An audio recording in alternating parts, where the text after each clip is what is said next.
नमस्कार, सुदर्शन न्यूज देख रहे हैं आप। मैं हूं आपके साथ निमिष सिन्हा। चलिए इस वक्त की खास खबरों पर हम नजर डालेंगे। सबसे पहले बात करते हैं रेसलर विनेश फोगाट की, जहां रेसलर विनेश फोगाट पेरिस से दिल्ली पहुंची हैं। जी हां, बड़ी खबर आप तक पहुंचा रहे हैं, जहां रेसलर विनेश फोगाट पेरिस से दिल्ली पहुंची। दिल्ली एयरपोर्ट पर फोगाट का जोरदार स्वागत किया गया। इसी के साथ फोगाट के स्वागत के लिए दीपेंद्र हुड्डा भी वहां पर पहुंचे। दिल्ली एयरपोर्ट पर भावुक हो गई विनेश फोगाट और विनेश के स्वागत में लोगों की भीड़ उमड़ पड़ी।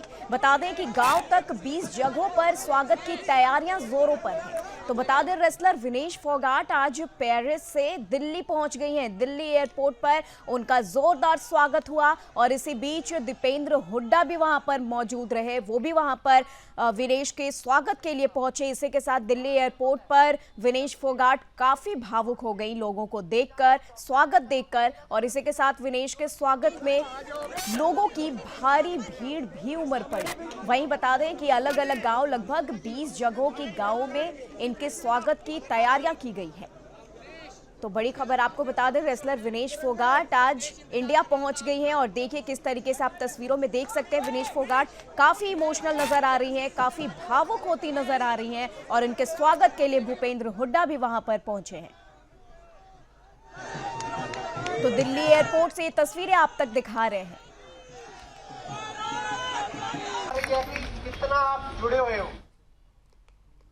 तो चलिए खबरों में आगे बढ़ते हैं और बात करते हैं झारखंड की। झारखंड के हजारीबाग जेल में उम्र कैद की सजा काट रहा जिहादी कैदी सुरक्षा कर्मी की हत्या करके फरार हो गया। बता दें कि गैंग रेप की सजा काट रहा जिहादी कैदी शाहिद अंसारी ने इलाज के दौरान उसने सुरक्षा में तैनात आदिवासी हवलदार चौहान हेम्ब्रिज की लोहे की रॉड से मारकर और गला दबाकर हत्या कर दी है। वहीं 12 अगस्त के इस मामले पर आरोपी के अभी तक नहीं पकड़े जाने पर राजनीतिक आरोप प्रत्यारोप भी शुरू हो चुका है। मृतक आदिवासी हवलदार के परिजन से मिलने जा रहे झारखंड के एक सह चुनाव प्रभारी सह असम के मुख्यमंत्री हेमंत बिस्वा शर्मा ने राज्य सरकार पर मुस्लिम समाज और तुष्टीकरण की राजनीति के लिए कायदे कानून को ताक पे रखते हुए आरोप लगाया है। दरअसल 12 अगस्त को गैंगरेप के आरोप में आजीवन कारावास की सजा काट रहा कैदी मोहम्मद शाहिद अंसारी ने उसकी सुरक्षा में तैनात आदिवासी पुलिस हवलदार चौहान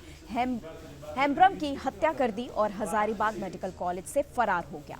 बीजेपी का आरोप है कि दोषी मुस्लिम समाज से है, तो झारखंड सरकार का कोई भी प्रतिनिधि आदिवासी दिवंगत एब्राम के पीड़ित परिवार से कोई मिलने नहीं पहुंचा है। तो आपको बता दें, ये बड़ी खबर सामने आ रही है।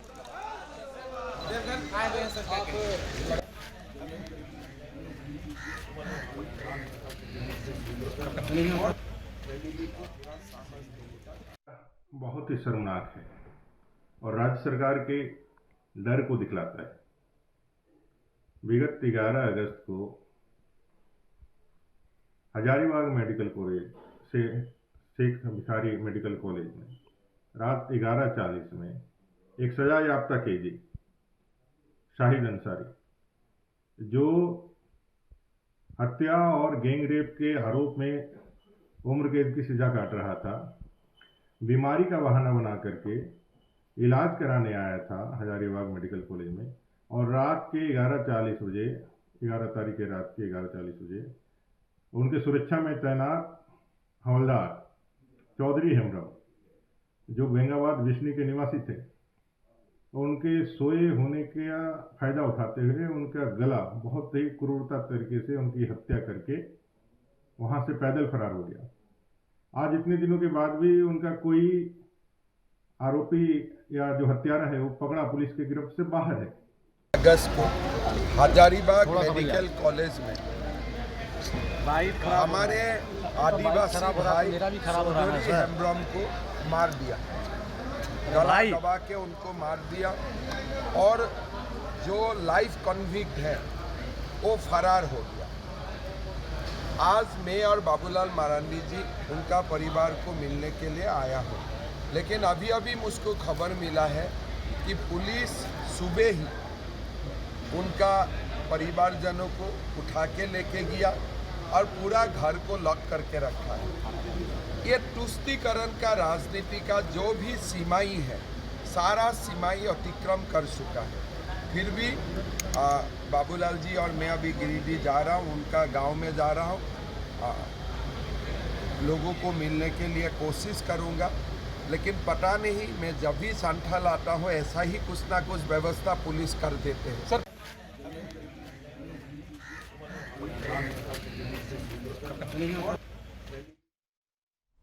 तो बता दें आपको, जिहादी मोहम्मद मृतक हवलदार के परिजनों से सीएम बिस्वा शर्मा मिलने पहुंचे। और चलिए अब इसी पर तमाम जानकारी देंगे हमारे साथ झारखंड से ब्यूरो चीफ मुकेश खत्री। तो मुकेश खत्री जी, जानना चाहेंगे कि इस पूरे मामले में बताया जा रहा है कि जो जिहादी है उसने अपने सुरक्षा में तैनात आदिवासी पर हमला किया और उसकी हत्या कर डाली, और इसी पर अब सियासी रंग भी चढ़ चुका है। बीजेपी का यह भी कहना है कि क्योंकि झारखंड सरकार कहीं ना कहीं मुस्लिम समुदाय का पक्ष ले रही है, इसलिए वो कोई एक्शन नहीं ले रही, और जो पीड़ित परिवार हैं, हवलदार चौहान के जो पीड़ित परिवार है, उनसे मिलने नहीं जा रही। तो ये तमाम जो बातें ये सामने आ रही, मैं जानना चाहूंगी आप इसको विस्तार से बताएं कि ये पूरा मामला क्या है और इस पर सियासी रंग क्या चढ़ गया है। देखिए, बिल्कुल आपने सही कहा कि पहले मैं बता दूं कि ये घटना जो है वो सोमवार को हजारीबाग का है। वहां पर जिहादी जो है शहीद, उसको इलाज कराने के लिए जो हवलदार हेम्ब्रम है वो लेके आया हुआ था, और सुरक्षा में तैनात इस हवलदार को पहले आरोपी ने, जो गैंग रेप का आरोपी है जिसको उम्र कैद की सजा मिली थी, उसने हवलदार के सर पर एक लोहे से वार किया।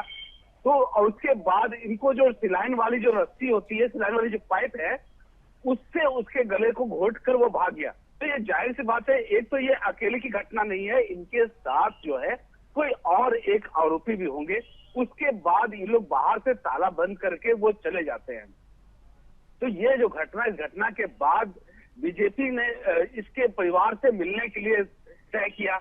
जब मिलने जाने लगे तो 4:30 बजे सुबह इनको फोन आता है कि जो वहां का जो जिला प्रशासन है, क्योंकि ये हजारीबाग का मामला था और हेमंत बिस्वा शर्मा रांची में थे, तो इनका जाने का जैसे ही प्लान होता है, ये जाने के लिए सुबह निकलते हैं। उससे पहले जो उनके परिजन है, जो उनकी पत्नी है, उनकी बेटी है, बेटा है, उनको झारखंड पुलिस कहीं और ले जाती है और उस घर को ताला बंद कर देती है। जब ये पहुंचते हैं वहां तो पता चलता है कि जिला प्रशासन कहीं ले गई है, लेकिन कहां ले गई है कोई पता नहीं है, और जिला प्रशासन भी लेने से इनकार कर रही है। ऐसे में ये भी सवाल उठता है कि आज वो जो पीड़ित महिला है, जो हवलदार की पत्नी है या उनके बच्चे, वो है कहाँ, उनकी भगवान कहाँ रक्षा करेंगे, किसके भरोसे वो है, वो अभी पता नहीं है। उसके बाद ये लोग गए हेमंत, उनके क्या नाम, बाबला मरांडी और बिस्वा शर्मा गए गिरिडीह उनके पापा और माता पिता से मिलने के लिए। जो उन्होंने भी कहा कि हमारे सलमान जो बहू है वो कहाँ है, उसके कोई पता नहीं है। और सबसे बड़ा सवाल ये आता है कि उनको न्याय चाहिए। आज 5 दिन हो चुका है, लेकिन अभी तक ना कैदी पकड़ाया है, ना ही जिला प्रशासन की ओर से कोई आश्वासन दिया गया है। ऐसे में पूरा परिवार जो है वो चिंतित है अपने पति को लेकर और उनके बेटे को लेकर, और जिस तरह से उनके परिजन है, उन परिजनों का भी साफ साफ कहना है कि सरकार के तरफ से कोई ऐसे कदम नहीं उठाए जा रहे हैं जिससे इसको पकड़ा जाए। तो इसी को बीजेपी अब राजनीतिक रंग दे रही है कि ये सरकार जो अगर यही काम अगर किसी आदिवासी के अलावा अगर मुसलमान पर हुआ रहता, जिहादी पर हुआ रहता, तो सरकार का हर एक तंत्र जो है उसको मदद करने के लिए आगे आया रहता।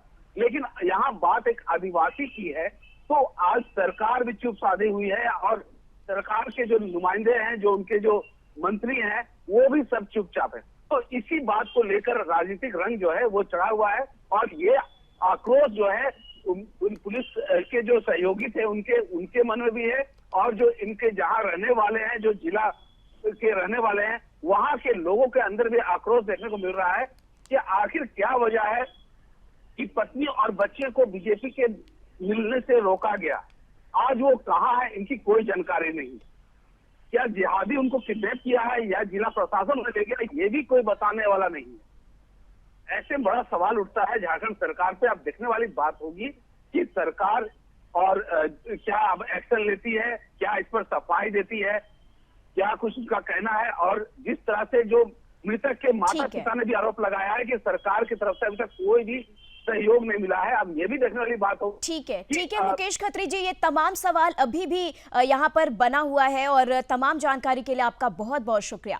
तो लगातार आपको बता दें इस मामले पर अब झारखंड सरकार क्या एक्शन लेती है ये देखने वाली बात होगी। लेकिन अब हम खबरों में आगे बढ़ेंगे और मध्य प्रदेश से खबर आप तक पहुंचा रहे हैं, जहां की मध्य प्रदेश के विदिशा के बीजा मंडल मंदिर को लेकर असदुद्दीन ओवैसी ने जहर उगला है। बता दें कि ओवैसी ने कहा है कि वहां मस्जिद थी जिसमें ताला लगा रहता था। ओवैसी ने आगे कहा है कि कलेक्टर ने वहां संघ के लोगों को पूजा करने से रोका, इसलिए कलेक्टर का ट्रांसफर किया गया है। असदुद्दीन ओवैसी के बयान के बाद विदिशा में हिंदुओं के द्वारा तीखा विरोध व्यक्त किया गया है। विरोध के रूप में ओवैसी का पुतला जलाया गया है और दो हाथ करने का चैलेंज भी दिया गया है। इसी के साथ आपको बता दें ओवैसी ने अपने एक बयान और ट्वीट में कहा कि वहां मस्जिद थी और उसमें संघ परिवार के लोगों ने पूजा करने की कोशिश की और कलेक्टर ने रोका तो उसका ट्रांसफर कर दिया गया। विधायक मुकेश टंडन के नेतृत्व में हिंदुओं ने फिर सर्वे की मांग की है और मांग करते हुए उग्र प्रदर्शन भी किया है। असदुद्दीन ओवैसी के बयान को लेकर अंगद सेना प्रमुख ने भी आक्रोश जताया है। शुभम प्रजापति ने कहा कि ओवैसी जिस धरती पर रहता है वो भी हमारी है, वहां हिंदू राजा का शासन था जिसे औरंगजेब ने बदलकर हैदराबाद कर दिया। तो बता दें ये जो बातें हैं ये तमाम बातें सामने आ रही हैं और इस पर ही अब हमारे साथ तो इस पे हम और जानकारी आपसे साझा करेंगे। और भारतीय संसद में, भारतीय संविधान में ऐसा अधिकार दिया है, इतना स्वतंत्र है हमारा भारत। आज बीबीसी का विभाजन दिवस भी है और अखंड भारत संकल्प दिवस भी है। उस चीज़ पे मैं दोहराना चाहूँगा कि संविधान में इस प्रकार के आतंकवादियों अकबरुद्दीन, असदुद्दीन ओवैसी जैसे बैठे हुए जो ये कहते हैं कि 15 मिनट हमें दे दो, 15 मिनट में हम हिंदुओं को सरगर्म कर देंगे हिंदुओं को, तो हम उनसे ये कहना चाहते हैं कि 15 मिनट हमारे पास आ जाओ। इनने कही कि हम मुंह से चुनौती स्वीकार करते हैं, हम हाथ पाँव से चुनौती स्वीकार करते हैं। 15 मिनट ओवैसी और दोनों भैया हमारे पास आ जाएं, हम बताते हैं धोबी पछाड़ क्या होती है। में प्रतिवर्ष नागपंचमी के दिन मेला लगता है, वहाँ दंगल होता है, वहाँ पूजन होती है और सब परंपरा अनुसार वहाँ जो आयोजन होते हैं वो सब संपन्न होंगे। जिला प्रशासन के साथ बैठ के बातचीत हुई है।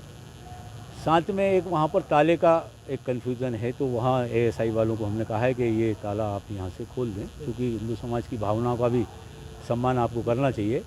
तो उनका ये कहना है कि वहाँ पर उन्होंने अपने स्टोर के रूप में वहाँ पर कुछ मूर्तियाँ रख रखी हैं, जिसके कारण सुरक्षा की दृष्टि से वहाँ ताला लगा रखा है। बाकी हमने उनको ये भी कहा कि ताले का कोई प्रावधान आपके नियम में नहीं है।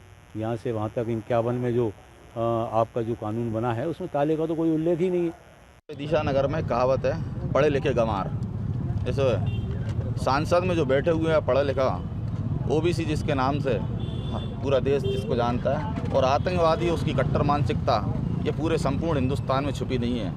आज हमारे विजय मंदिर को उसने मस्जिद बताया अपने ट्वीट के जरिए, और ये भूल गया है कि वो जिस धरती पे रह रहा है, जिसका वो हैदराबाद है, जिस धरती का नाम वो भी हमारी है वो, और उसका नाम प्राचीन में गोलकुंडा था। उन्होंने 12वीं 13वीं शताब्दी में जो हिंदू राजा शासक करते थे, उस राज्य पे जब उसका नाम गोलकुंडा हुआ करता था, और जब औरंगजेब आया तो उसने उसका नाम बदलकर हैदराबाद रख दिया। चलिए अब इसी खबर पर तमाम जानकारी के लिए हमारे साथ मध्य प्रदेश से ब्यूरो चीफ रामस्वरूप शर्मा जुड़ चुके हैं। रामस्वरूप जी, जानना चाहेंगे पूरा मामला जो आ रहा है अब इस पे सियासी रंग भी चढ़ चुका है और एक बार फिर से हिंदू और मुसलमान के बीच ये जो विवाद वाला मुद्दा है खड़ा हो गया है। यहाँ पर असदुद्दीन ओवैसी का बयान सामने आया, उन्होंने ट्वीट किया, उन्होंने कहा है कि जहां मस्जिद थी वहां संघ परिवार के लोगों ने पूजा अर्चना करने की कोशिश की है और कलेक्टर ने जब रोका तो उसका ट्रांसफर कर दिया गया। आपसे जानना चाहूंगी ये पूरा मामला क्या है और इस पर क्या कुछ अपडेट अब सामने आ रहा है। बहुत थैंक यू वेरी मच निमी जी, आपने पूरी स्टोरी को बहुत अच्छी भाई ने ये बयान की है। देखिए असदुद्दीन ओवैसी न केवल मध्य प्रदेश के विदिशा के धार्मिक स्थल इस मंदिर को लेकर पहली बार टिप्पणी कर रहे हैं, बल्कि ये उनके स्वभाव है हमेशा ही जहां कहीं भी हिंदू धर्म की सनातन धर्म की कोई बात आती है, भारत के सांस्कृतिक राष्ट्रवाद की बात आती है, तो असदुद्दीन ओवैसी जहर उगलने के पीछे नहीं होते। यहाँ तक कि उनके जो छोटे भाई हैं वो भी इस चीज में महारत रखते हैं और यही बात को मध्य प्रदेश के विदिशा के लोगों ने उठाया है पुरजोर तरीके से। मैं आपको बता दूं, जिहादी औरंगजेब ने 1882 में जो तस्वीरें सुदर्शन न्यूज की टेलीविजन स्क्रीन पर हमारे दर्शक देख रहे हैं, ये बीजा मंडल मंदिर था जो 1882 में जिहादी औरंगजेब ने यहाँ तोपें चलवाकर इसको तोड़वा दिया था। मंदिर टूटकर गिर गया था और मलबे में दब गया था, लेकिन 1992 में जब वहां बाढ़ आई तो बाढ़ के पानी के बाद में वहां से जो मलबा था उस मंदिर का वो हट गया और उसके हटने के बाद 1992 में ये मंदिर पुनः अस्तित्व में आया। इस मंदिर के ऊपर जो शिलालेख है, जो तमाम मूर्तियों की नक्काशी है, वो चीख कर ये बता रही है कि ये हिंदू देवी देवताओं का मंदिर है और यहाँ भगवान शिव की पूजा अर्चना होती है। ये किसी सबूत का मोहताज नहीं है, लेकिन ये हमारे देश का दुर्भाग्य है कि ये जो पूरा मामला है वो एएसआई के अंडर में था और एएसआई ने अपने अंडर में इसे रख रखा था। 1992 में एक समझौते के तहत, क्योंकि यहाँ पर सबसे बड़ी बात मैं सुदर्शन न्यूज के दर्शकों को और नींदी जी आपको बता दीजिए, मात्र एक दिन की यहाँ सहमति हिंदुओं से, हिंदू संगठनों से जिहादियों ने मांगी थी नमाज पढ़ने के लिए, और एक दिन की अनुमति लेकर उन्हें यहाँ नमाज पढ़ने की अनुमति इसलिए दी गई क्योंकि यहाँ बरसात का समय था और कहीं नमाज पढ़ने के लिए जगह नहीं थी। तो हिंदू बहुत दरियादिली दिखाते हैं, कहीं ना कहीं हिंदुओं ने नमाज पढ़ने की जगह हिंदू जिहादियों को दे दी और नमाज पढ़ने की जब उन्होंने एक बार यहाँ पे नमाज पढ़ी तो उसके बाद फिर वो हमेशा ही साल भर में एक बार नमाज पढ़ने लगे और धीरे धीरे करके उन्होंने उस पर अपना कब्जा जमाना शुरू कर दिया। बाद में स्थिति ये बन गई कि जिहादियों ने इस पर अपना अधिकार जताना शुरू कर दिया। लेकिन 1992 में हिंदुओं और मुसलमानों के बीच एक ताजा समझौता हुआ और उस समझौते के तहत एक ईदगाह नाम की जगह अलग आवंटित कर दी गई जिहादियों को और वो वहां पर नमाज पढ़ते हैं। उसके बाद में ये जो जगह है ये तो परंपरागत रूप से हिंदुओं की थी, लेकिन समझौते के बाद तो पूरी तरह से ये हिंदुओं की हो गई थी। लेकिन यहाँ सबसे बड़ी बात यह है कि जो एएसआई है, एएसआई ने यहाँ अपना ताला जड़ रखा है और उस ताले को खुलवाने के लिए जो स्थानीय विधायक मुकेश टंडन है और जो दूसरे हिंदू संगठन के जो लोग हैं, चाहे वो बजरंग सेना के लोग हों, अंगद सेना के लोग हों या और जो दूसरे संगठन हिंदू संगठन है, उन सभी ने जब ये मांग की कि इस ताले को खोल दीजिए, हम यहाँ नाग पंचमी के दिन एक दिन पूजन करना चाहते हैं, तो कलेक्टर ने इस चीज को सिरे से खारिज कर दिया। इस पूरे मामले को लेकर असदुद्दीन ओवैसी ने यह कहा है कि ये जो पूरा मामला है कलेक्टर कहीं ना कहीं जब कलेक्टर ने जब आरएसएस के लोगों को यहाँ अनुमति नहीं दी पूजन करने की, तो उसके प्रभाव में आकर कलेक्टर का भारतीय जनता पार्टी के नेताओं ने और मुख्यमंत्री ने सीधे उनका ट्रांसफर करा दिया और उन्हें किसी दूसरी जगह पहुंचा दिया। तो ये जो असदुद्दीन ओवैसी का जो बयान है, जो न केवल असम बताने के बल्कि बुनियादी रूप से बिल्कुल सिरे से खारिज करने वाला सफेद झूठ है ये। जब उस जगह पर जाकर देखा जाएगा तो वहाँ मूर्तियां जो है वो मंदिर की चीख कर ये बता रही है कि ये देव स्थान है। ठीक है राम स्वरूप जी, तमाम जानकारी के लिए आपका बहुत बहुत शुक्रिया। और बता दें इस पूरे मामले पर एक्शन रिएक्शन लगातार जारी है। हिंदू पक्ष ने ये सर्वे की मांग यहाँ पर की है और उग्र प्रदर्शन का भी मुद्दा यहाँ पर रखा है। वहीं असदुद्दीन ओवैसी के बयान पर अब सियासत भी गर्मा चुकी है और आक्रोश भी जताया जा रहा है। खबरों में आगे बढ़ेंगे और बात करते हैं ट्रेन हादसे की। जी हां, बता दें आपको कानपुर और भीमसेन स्टेशन के बीच बड़ा ट्रेन हादसा हुआ है। बता दें आपको कि साबरमती एक्सप्रेस के 22 डिब्बे पटरी से उतर गए। वहीं गोविंदपुर स्टेशन के पास डी रेल हो गई ट्रेन और बोल्डर टकराने से यह हादसा हुआ है, यह बताया जा रहा है। और कई ट्रेन उसके बाद डाइवर्ट कर दिए गए हैं। वहीं कई यात्री घायल भी हो गए इस हादसे में और रेस्क्यू ऑपरेशन लगातार जारी है। तो ये बड़ी खबर आपसे साझा कर रहे हैं, जहां की बोल्डर टकराने से यह हादसा हुआ है। एक बड़ा रेल हादसा यहां पर देखने को मिला, जहां 22 डिब्बे पटरी से नीचे उतर गए। बता दें आपको साबरमती एक्सप्रेस के 22 डिब्बे पटरी से नीचे उतरे हैं।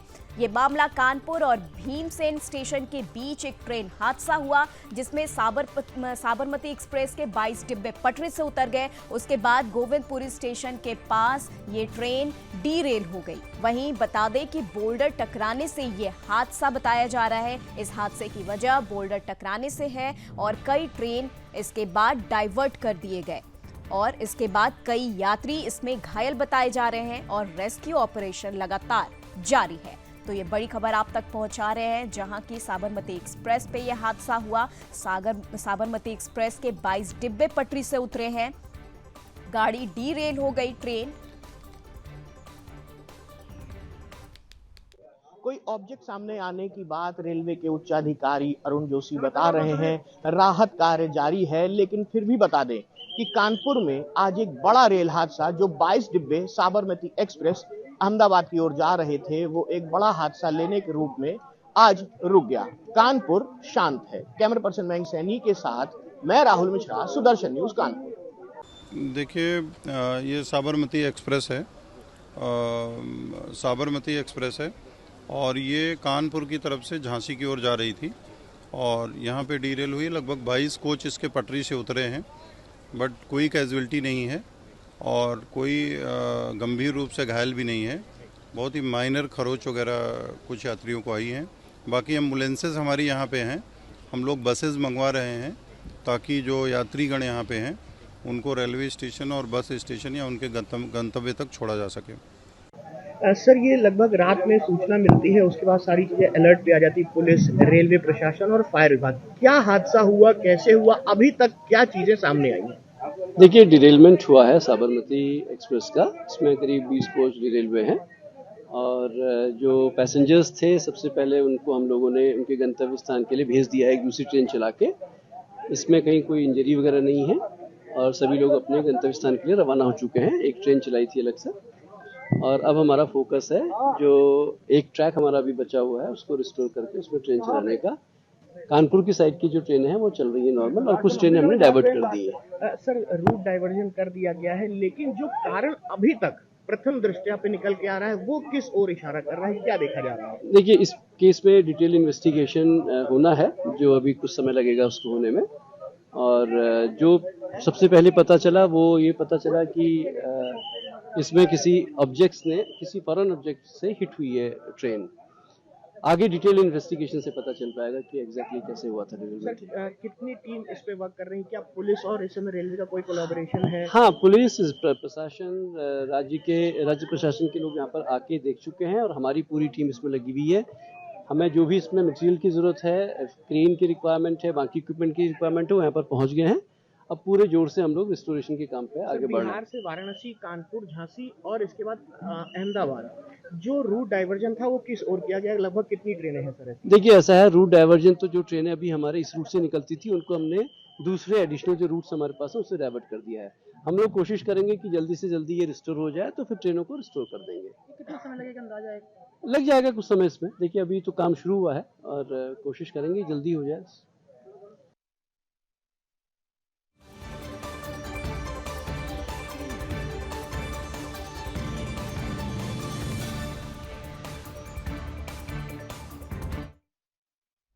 तो यहाँ पर साबरमती एक्सप्रेस डीरेल हो गई, 22 डिब्बे पटरी से उतर गए और कई लोग घायल हैं। रेस्क्यू ऑपरेशन लगातार जारी है।